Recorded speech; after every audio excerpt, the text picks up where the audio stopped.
అలానే మిసెస్ రావు విలక్షణ నటుడు వివాదాస్పదమైనటువంటి సినిమా యాక్టర్గా ప్రకాష్ రాజ్కి పేరుంది.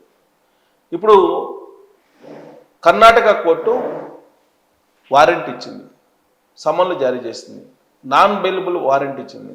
అంటే అనివార్యంగా అరెస్ట్ చేయాల్సిన పరిస్థితి ఏర్పడింది. ఏ కేసులో అంటే 4 రాష్ట్రాల్లో ఆయనకి ఓటు ఉంది. తెలంగాణ, కర్ణాటక, తమిళనాడు, ఆంధ్రప్రదేశ్ ఈ 4 రాష్ట్రాల్లో ఆయనకి ఓటు ఉంది.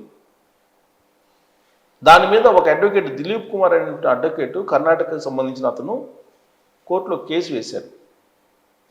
కోర్టులో కేసు వేయడంతో పాటు కోర్టు ఆదేశించింది, ఈ మొత్తం పర్యవేక్షించండి, అసలు ఏంటి 4 చోట్ల ఎందుకు ఓట్లు ఉన్నాయని. దాని మీద కర్ణాటక ఎలక్షన్ కమిషన్ కానీ కేంద్ర ఎలక్షన్ కమిషన్ కానీ చర్యలు తీసుకోలేదు.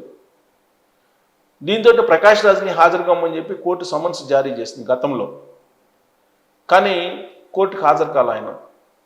దీంతో నాన్ బెయిలబుల్ వారెంట్ని ఇష్యూ చేశారు. 2019 నుంచి ఈ కేసు ఉంది. ఇప్పుడు ఫైనల్కి వచ్చింది, నాన్ బెయిలబుల్ వారెంట్ ఇష్యూ చేశారు. దీంతో ఖచ్చితంగా అరెస్ట్ చూపించాలి, లేదంటే అరెస్ట్ అనేది చేయాలి. ఏం చేస్తారు అనేది ఇప్పుడు వెయిట్ చేస్తున్నారు. ఆయనేమో అజ్ఞాతంలోకి వెళ్ళిపోయాడని చెప్పి పోలీసులు అంటూ ఉన్నారు. మరి ఇలాంటి పరిస్థితుల్లో ఆయన అరెస్ట్ చేసినట్టు చూపిస్తారా, లేదంటే కోర్టులో లొంగిపోతాడా అనేది ఒకటి.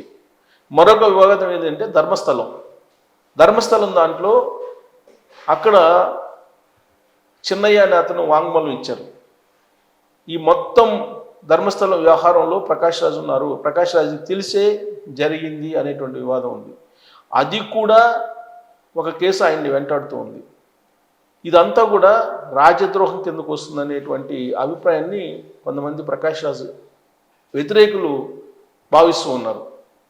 సో దీంతో ఆయన దేశద్రోహం కేసుకు పెట్టి లోపలేయాలనే డిమాండ్లు కూడా పెరుగుతూ ఉన్నాయి. ఎప్పుడు వివాదాస్పదమైనటువంటి కామెంట్స్, లేదంటే ఇప్పుడున్నట్టు కేంద్ర రాష్ట్ర ప్రభుత్వాలను విమర్శించడం చేస్తూ ఉంటారు. తెలంగాణ రాజకీయాల్లో జోక్యం చేసుకుంటూ ఉంటారు, ఫామ్ హౌస్కి వెళ్తూ ఉంటారు, కేసీఆర్ గారితో ఉంటారు, కేసీఆర్ గారితో రాజకీయపరమైన వ్యూహాలు రచిస్తూ ఉంటాడు. బీఆర్ఎస్ పార్టీ పెట్టిన తర్వాత దేశకీ నేత అంటూ కేసీఆర్ గారు కర్ణాటకకు వెళ్ళినప్పుడు ఆయన వెంట ప్రకాష్ రాజ్ గారు కూడా ఉన్నారు. అప్పటి నుంచి కేంద్ర రాష్ట్ర ప్రభుత్వాలకి వ్యతిరేకంగా పనిచేస్తూ ఉన్నారు. ఇప్పుడు కేసులు చుట్టుముడుతూ ఉన్నాయి. ధర్మస్థలం మీద ఆయన జస్ట్ ఆస్కింగ్ అంటూ అనేకమైనటువంటి ప్రశ్నలను సంధించారు ఆయన. ఇప్పుడు ఆయన్నే జస్ట్ ఆస్కింగ్ అని చెప్పి ప్రశ్నిస్తున్నటువంటి వాళ్ళ సంఖ్య పెరిగిపోతుంది. సో కాబట్టి ప్రకాష్ రాజ్ని అరెస్ట్ చేయక తప్పనటువంటి పరిస్థితి ఏర్పడింది అని చెప్పి అంటున్నారు.